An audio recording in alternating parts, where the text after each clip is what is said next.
हित सामाजिक और सांस्कृतिक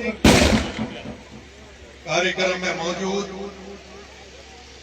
भारजा कांच की झोपड़ी, एक की झोपड़ी, देवरी गांव के गुजर समाज के पंच पटेल और आसपास से पधारे हुए पिता तुल्य बुजुर्गों, प्यारी माताओं, आप सबके चरणों में मेरा ढोक। युवा साथियों, प्यारे बच्चों, प्यारी बहनों, आप सब मेरा राम राम, आप सबको भी मेरा प्यार। आज भारजा गांव में दूसरी बार कार्यक्रम में आया हूं। पहली बार एक क्रिकेट की ट्रॉफी युवा साथियों ने की थी, तब भी युवा साथियों ने मुझे बुलाया, स्वागत किया। उस समय भी आपके गांव के बॉर्डर से खुली जीप में बिठा के डीजे के साथ मेरा जोरदार स्वागत किया था। शायद उस समय सत्ता कांग्रेस की थी और आज सत्ता बीजेपी की है, विधायक बीजेपी का है। और आज भी जिस तरह से इस कार्यक्रम में आपने भारजा गांव में बॉर्डर से लेकर जैसे दूल्हे का गांव में स्वागत होता है, उसी रूप में आज आपने अपने बेटे को घोड़ी पर बिठाकर डीजे के साथ, पटाखों के साथ, मालाओं फूलों के साथ स्वागत करके अपने गांव तक लाए, मुझे इस मंच पे सम्मान दिया। उसके लिए मैं भारजा और आसपास के लोगों का धन्यवाद ज्ञापित करता हूं, आभार ज्ञापित करता हूं। किसी भी कार्यक्रम में जब भाग लेने जाते हैं तब लोग उम्मीद भी करते हैं और सुनना भी चाहते हैं। ऐसे में सोचते रहते हैं कि कार्यक्रम में जा रहा हूं, क्या ऐसा बोलूं, क्या बात रखूं जो लोगों के मन में बात जमे। तो जब बाहर जा रहा था तब भी सोच रहा था कि मन में कोई ऐसा विचार नहीं है, इसलिए केवल जो स्वागत करेंगे, सम्मान करेंगे, उसके लिए भारजा का धन्यवाद ज्ञापित कर दूंगा और उनका आशीर्वाद ले लूंगा, इतना ही मन में था। लेकिन जैसे ही मैं इस माधोपुर विधानसभा की बॉर्डर से इस विधानसभा में घुसा, मेरे पास फोन आने लगे। कुछ युवा साथियों ने फोन किया कि भाई साहब, जैसे आपने फेसबुक पे डाला कि मैं भारजा आ रहा हूं, उसके बाद हमारे गांव में पुलिस आ गई, नोटिस चिपकाने लग गई, डिप्टी ढूंढ रहा है, तो हमें माफ करना, हम 4-5 गाड़ी के साथ आपका स्वागत करने आते, लेकिन हम तो माधोपुर के जिले को ही छोड़ गए, हम तो इंद्रगढ़ बूंदी की तरफ है, हम तो पुलिस के डर के मारे उधर आपका स्वागत करने नहीं आ सकते। मैंने देखा, फिर मैं सवाई माधोपुर आया। जो लोग मेरे प्रचार में जाते थे, जो लोग मुझे प्यार करते हैं, वो लोग भी चुपके से आए, मेरी गाड़ी रुकवाई, मेरी गाड़ी में मिठाई रखवाई, नमकीन रखवाई कि भाई साहब नाश्ता कर लेना, हम भी आपका स्वागत करना चाहते हैं, माला पहनाना चाहते हैं। लेकिन गलती से किसी ने फोटो खींच लिया तो हमारी सरपंचाई चली जाएगी, हमारी जांच हो जाएगी, हमें दुख पाना पड़ेगा। इस कृपा करके इसी मिठाई को सम्मान मिल लेना, स्वागत मान लेना। दुर्भाग्य की बात है, दुर्भाग्य की बात है, आज शौर्य के प्रतीक महाराणा प्रताप की पुण्यतिथि है।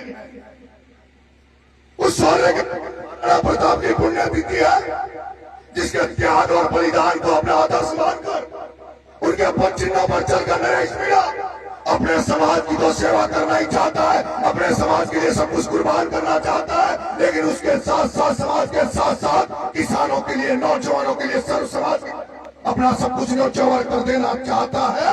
वो नरेश मीणा जो जनता के लिए बढ़ते हुए पौधे खाद डालकर इस नरेश मीणा नाम के पौधे को सुखा देने का प्रयास कर रहे हैं, इस नरेश मीणा को मार देने का प्रयास कर रहे हैं। और ये दुर्भाग्य है, ये दुर्भाग्य है। मैं किसी से डरता नहीं हूं, मैं किसी से डरता नहीं हूं। जब मैं अमित शाह का वीडियो ऑडियो वायरल कर सकता हूं, जब नरेश मीणा के हमारे प्रमोद जैन भाया ओम बिरला को नींद नहीं आ रही, प्रमोद जैन भाया ओम बिरला की बीपी बढ़ रही है, बीपी बढ़ रही है, तब मैं कहता हूं कि राजस्थान की राजनीति में केवल 2-3 नेताओं से डरता हूं और उनसे डरता नहीं हूं। डरना तो दिमाग में है ही नहीं। ऐसी मां से पैदा हुआ, चाहे घर में पैदा हुआ, तो डर नाम की तो कोई चीज नरेश मीणा के जैन में नहीं है। लेकिन नरेश मीणा तुम्हारा सम्मान इसलिए करता है क्योंकि तुम्हारे वर्ग, तुम्हारे समाज, बहुत बड़ा तबका तुम्हारा सम्मान दे रहा है, इसलिए मैं तुम्हारा सम्मान करता हूं। इस चक्कर में मत रहना, भूल मत जाना, मैं जसकौर मीणा नहीं हूं, मैं नमोनारायण मीणा नहीं हूं, मैं रमेश मीणा नहीं हूं जो मेरी बेइज्जती करा दोगे या मेरा रास्ता रोक लोगे। जितना तुम मेरा रास्ता रोकोगे, जितना तुम मुझे रोकोगे, जितना रास्ता रोकोगे, जैसे नदी का पानी रुक नहीं सकता, वैसे नरेश मीणा को तुम राजनीति में काम करने से, जनता की सेवा करने से रोक नहीं सकते। जनता की सेवा करने से तुम रोक नहीं सकते। मैं भाजपा वालों, मैं आसपास के खाट के लोगों आपसे पूछना चाहता हूँ, मेरी माता बहनों, मैं पूछना चाहता हूँ, कुछ 3 साल पहले, 2 साल पहले यहाँ कांग्रेस का राज था, कांग्रेस का विधायक था, यहाँ कांग्रेस का राज था, कांग्रेस का विधायक था, वो तुम्हारा भी नहीं था शायद तुमने वोट भी उसको कम दिए हो। लेकिन उस समय भाजपा में कितने डंपर रेत के चल रहे थे, कितनी ट्रोलियां रेत की चल रही थी। और भारतीय जनता पार्टी का राज है, और राज भी कैसा, जिसमें राजस्थान का सबसे बड़ा न्याय देवता, न्याय दिलाने वाला देवता, जो मसीहा, जो लोगों खाद की चेकिंग करा के किसानों को जो नकली खाद के नाम पर न्याय दिलाने का बाउंडर करता है, वो किरोड़ी लाल मीणा जो कैबिनेट मंत्री है, वो तुम्हारा दौर ऐसी विधानसभा का है जिसका पूरे राजस्थान का जनता उससे न्याय की उम्मीद करती है। लेकिन मुझे पता चलता है, अरे कि तो लोग सोच रहे थे अब हमारा एमएलए बन जाएगा, मुख्यमंत्री बन जाएगा, उप मुख्यमंत्री बन जाएगा, गृह मंत्री बन जाएगा, नहीं बड़ा, गृह मंत्री नहीं बड़ा, डिप्टी सीएम नहीं बड़ा, लेकिन कम से कम तुम तो सौभाग्यशाली थे। हम तो सोच रहे थे कि मीणा समाज में राजस्थान में केवल एक ही व्यक्ति को बीजेपी ने मंत्री बनाने का मौका दिया, वो मौका तुम्हारे विधानसभा से दिया।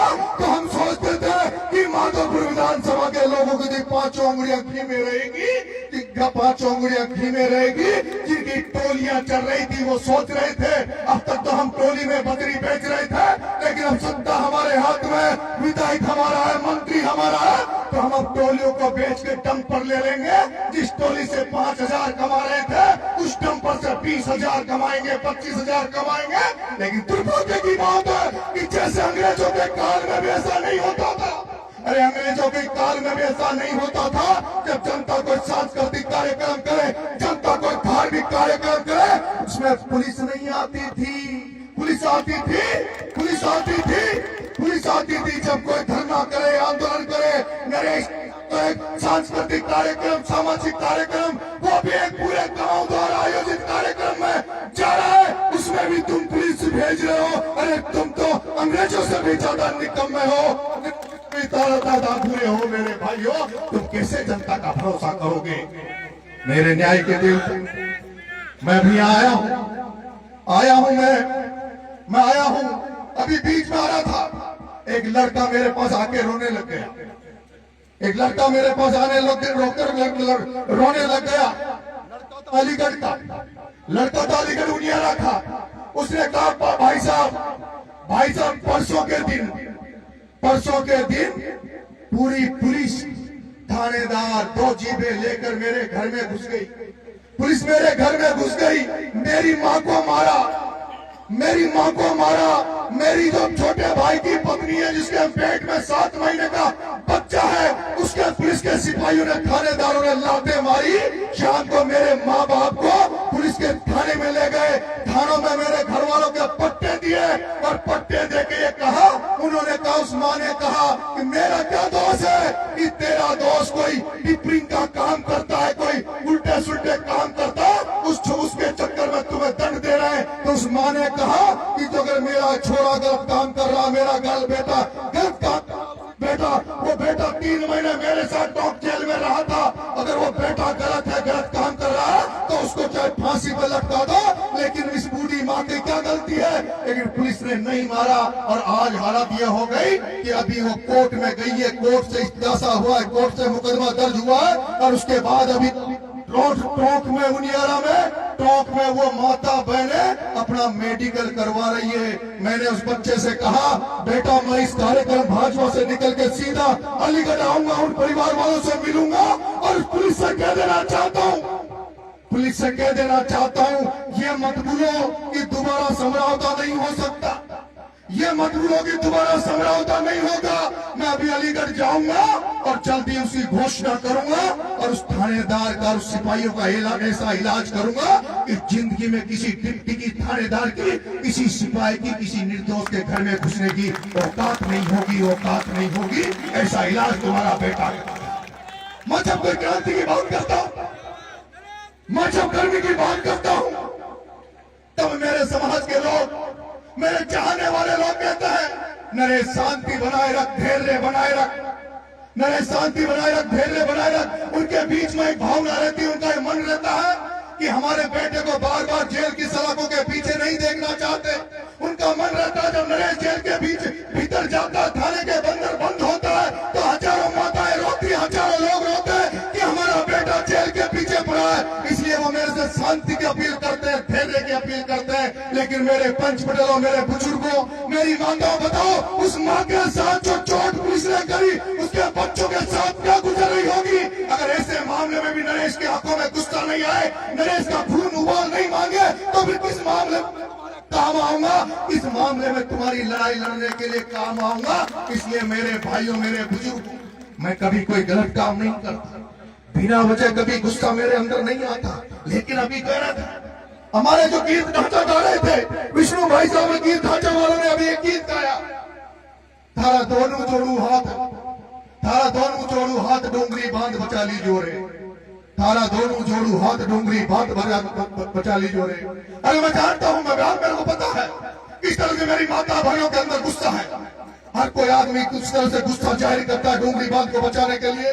लेकिन नरेश मीणा टोंक जेल से निकलने के बाद किसी के बिना कहे, किसी के बिना आदेश की पालना किए, सबसे पहले मैं उस गांव में डोंगरी में जाके आया हूं, डोंगरी में जाके आया हूं, उनकी वेदना सुन के आया हूं, भूरी पहाड़ी में जाकर उनके बीच में बैठकर उनकी वेदना सुन के आया हूं। लेकिन दुख हुआ जब मैं उनके बिना पूछे उनके बीच में चला गया, तो डोंगरी बांध में एक कमेटी बनी हुई है, एक कमेटी बनी हुई है। कमेटी वालों ने उन गांव वालों को बुलाया, जिनके घर मैंने खाना खाया, उन खाना खाने वाले जिन्होंने खाना खिलाया उनको बुलाया और उनसे सवाल जवाब किए कि बिना पूछे तुमने नरेश मीणा को कैसे बुला लिया।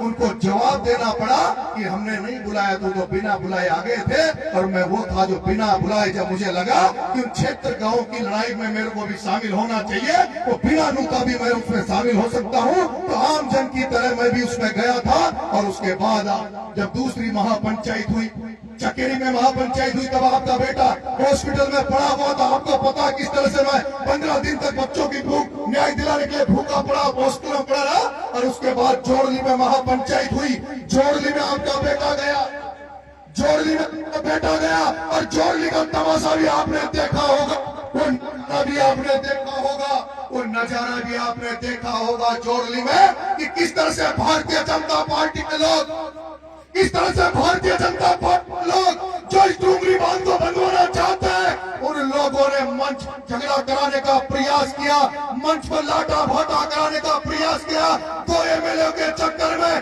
पूरे आंदोलन को तबाह करने का प्रयास किया। लेकिन मैंने जिस तरह से जैसे हाथाचोड़ी करके उस मामले को सुलटाया ताकि ये आंदोलन खत्म नहीं हो। लेकिन मेरे पंच पटेलों, मेरी माताओं बहनों, मेरी माताओं बहनों, बड़ा बजट है, 1 लाख करोड़ का मामला है। जब 1 लाख करोड़ का जब बंदा बनेगा, 1 लाख करोड़ का बंदा बनेगा, तो उसका जो 10% होता है वो भी 10,000 करोड़ होता है। 10,000 करोड़। अगर ये जो नील लगा के जो बोट लेके जो घूम रहे ना, इनको 10,000 करोड़ मिलेगा, इनको क्या लेना देना, किसका घर उजड़ेगा, किसका मकान उजड़ेगा, किसका गांव उजड़ेगा, तो क्या लेना देना।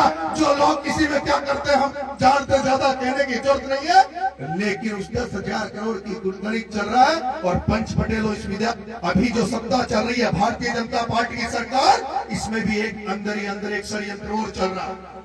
इस बीजेपी सरकार में एक षड्यंत्र और चल रहा है। और वो षड्यंत्र क्या है? वो षड्यंत्र जो दिल्ली में ओम बिरला बैठा है, जो पूरी हाड़ौती को खा गया, जो पूरी और हाड़ौती को खा गया, वो व्यापारी वो ओम बिरला, जिसके मैं होर्डिंग माधोपुर में भी देख रहा था। उस ओम बिरला जो हाड़ौती को खा गया, वो ओम बिरला जो पूरी बनास को खा रहा है बिशनपुर में, जिसकी विदेश से लाई हुई मशीनें बजरी को निकाल निकाल के बेच रही है, वो ओम बिरला चाहता है इस गरीब बामण को सत्ता से हटाकर, इस भजन लाल को सत्ता से हटाकर और कैसे मैं मुख्यमंत्री बन जाऊं, ये एक षड्यंत्र अंदर अंदर और चल रहा है। और उसी के पीछे इस गरीब बामण भजन लाल को हटाकर ओम बिरला सत्ता का मालिक चाहता है। राजस्थान के मुख्यमंत्री भी गद्दी में बैठना चाहता है। वो ओम बिरला राजस्थान के मुख्यमंत्री की गद्दी में बैठना चाहता है, जिसने पहले किसान के बेटे प्रहलाद गुज्जर को कोटा की राजनीति में खत्म किया। उस कोटा में ओम बिरला ने उस प्रहलाद गुज्जर की राजनीति को खत्म करके कोटा बूंदी पे कब्जा किया। अभी उसने वसुंधरा को खत्म करके 12 झालावाड़ में कब्जा करने के लिए तैयारी कर रहा है। और अब वो ओम बिरला भजन लाल की सीट पे बैठना चाहता है। और वो ओम बिरला इसलिए कल एक कहलवारा था, माधोपुर में कह रहे थे डूंगरी बांध तो बन के रहेगा, डूंगरी बांध तो बन के रहेगा। जिस दिन मार लेंगे, जिस दिन भजन लाल ये कह देगा कि डूंगरी बांध बनेगा, मैं कह रहा हूं नरेश मीणा डूंगरी बांध पहले भी कह गया, डूंगरी बांध में ईंट नहीं रखने देगा। ईंट रखने से पहले भजन लाल की सरकार को जमीन में गाड़ देंगे। ईंट रखने से पहले, ईंट रखने से पहले, ईंट रखने से पहले सरकार को उस ईंट के नीचे गाड़ दूंगा, नीचे गाड़ दूंगा। मुझे पता है, मुझे पता है जब किसान गुर्जर आंदोलन हो रहा था, गुर्जर आंदोलन हो रहा था, कर्नल भेसला जी जब आंदोलन कर रहे थे और जब गोलियां चली, भयंकर गुर्जरों ने अपनी कुर्बानी दी, अपनी बलिदान किया, उसके बाद वो तो महारानी थी वसुंधरा राजे थी, जिसके कार्यकाल में सोहेला में 6 किसान मर गए, घरसाना में किसान मर गए थे। उस वसुंधरा के भी मैंने देखा है पसीना आ गया था, उसकी भी बीपी बढ़ गई थी जब 72 गुजरों ने बलिदान दिया। सत्ता सरकार पलटने वाली थी। एक बार भरतपुर में गोली चली मुख्यमंत्री की मौजूदगी में, भरतपुर से मुख्यमंत्री श्री चुरपाड़िया जब तक जयपुर नहीं पहुंचा, उसके पहले मुख्यमंत्री को गद्दी छोड़नी पड़ी। उसी तरह डूंगरी बांध के 80 गांव वालों, अगर पूरा डूंगरी बांध के 80 गांव एक रहे तो भजन लाल की तो क्या मोदी की भी नहीं है जो डूंगरी बांध बन जाएंगे मकान। लेकिन मैंने अभी जोड़ली के बाद में भी कुछ दिन जोड़ली में भी कहा, जोड़ली में महापंचायत हुई कि उन्होंने कमेटी वालों ने कहा जल्दी फैसला करेंगे, जल्दी ये करेंगे। लेकिन मुझे तो लगता है कि सरकार तो फुट पे, लेकिन कमेटी का भी कोई निर्णय नहीं हो पा रहा है। निर्णय कमेटी को निर्णय लेना होगा। मैंने कहा जिस तरह से जनता कह रही है, कह रहे हैं कि नरेश मोर्चा समाज, जिस दिन कमेटी नरेश को कह देगी, नरेश को बेटा मानकर भरोसा कर लेगी, मैं अकेला ही डूंगरी बांध को रोकने की ताकत रखता हूं, अकेला ही डूंगरी बांध को रोक दूंगा। बस आपके आशीर्वाद और सहयोग की जरूरत पड़ेगी। ये कमेटी को फैसला कमेटी को लेना है। मुझे अभी डोंगरी बांध वाली कमेटी के कुछ लोग साथी आए, उन्होंने 21 तारीख को कोई ट्रैक्टर रैली निकाल रहे हैं, कलेक्टर का घेराव कर रहे हैं। अब मामलो मुख्यमंत्री को चाहिए करे कलेक्टर को घेराव मारा पसंद आओ, मारा पसंद आओ, कलेक्टर को याद है तो मामला मुख्यमंत्री का है। क्या करेगा कलेक्टर, क्या करेगा इसके, मुझे समझ में नहीं आता। मैंने जोड़ली के बाद में भूरी पारी गया था, मैंने कमेटी के लोगों को कहते था तैयारी कर लो, मैं पैदल चलूंगा, डूंगरी से पैदल यात्रा निकालो, डूंगरी से पैदल यात्रा निकालो। डूंगरी की माता बहने बच्चे बुजुर्गों को लेकर डूंगरी से रवाना होंगे। डूंगरी वाली माता बहने बच्चे बुजुर्ग, प्रत्येक गांव में एक बच्चा नहीं बचेगा, सारे लोग भूरी पहाड़ी तक जाएंगे। भूरी पहाड़ी के लोग कांकड़ पर लेने डूंगरी वालों को आएंगे। डूंगरी वहां सभा होगी, उसके बाद डूंगरी वाले चले जाएंगे, फिर जो भूरी बाड़ी वो अगले गांव में पूरे बच्चे अगले गांव में पैदल पैदल जाएंगे, फिर अगले गांव वाले उनको लेने वहां काकर पे आएंगे। इस तरह से पहले तो पूरे क्षेत्र 80 गांव का भ्रमण करो, पैदल यात्रा करो और उसके बाद फिर एक जगह निश्चित करो और उसमें ऐसा पड़ाव डालो, ऐसा करो मरो का आंदोलन करो जिसमें भजन लाल को आगे जवाब देना पड़े, उसकी मंत्रिमंडल को कमेटी को आकर जुगाड़ देना पड़े, उनको स्पष्ट करना पड़े कि बांध बनेगा कि नहीं बनेगा। जो लोग जिनका सरकार में कोई लेना देना नहीं कुछ नहीं है ना, वो कह रहे डोंगरी बांध बनेगा, बना लेना, तुम्हारी माँ की दम हो तो आके बना लेना, एक बार लोग भरोसा तो कर ले। बहुत बहुत धन्यवाद, आपने मान सम्मान किया उसके लिए बहुत बहुत धन्यवाद। आप लोग आशीर्वाद रख रहे हो, विश्वास देके जा रहा हूँ, विश्वास दे रहा हूँ, कभी जिंदगी में ऐसा नहीं करूंगा, ऐसा काम नहीं करूंगा जिससे आपका शीश हो। अभी तक तो 3 चुनाव लड़ लिया, अभी तक एमएलए के लिए प्रयास कर रहा था कि कैसे तैसे एमएलए बन जाऊं, लेकिन आपका आशीर्वाद रहा, सहयोग रहा, तो 2028 में आपका बेटा जो पहले भी कह रहा है पूरे राजस्थान की राजनीति को घुमाकर फेंक दूंगा, चक्री कर दूंगा, ऐसा कर दूंगा जो राजस्थान की राजनीति तक केवल दूसरे लोगों की बात होती है, आपके लोगों को केवल टिकट मांगने तक की बात होती है। अगला चुनाव में अगर समाज का आशीर्वाद रहा, लोगों का आशीर्वाद रहा, तो राजस्थान का 2028 का चुनाव में केवल नरेश मीणा की चर्चा रहेगी कि नरेश मीणा क्या करेगा, पूर्वी राजस्थान आरोपी क्या करेगा। बहुत बहुत धन्यवाद। राम राम।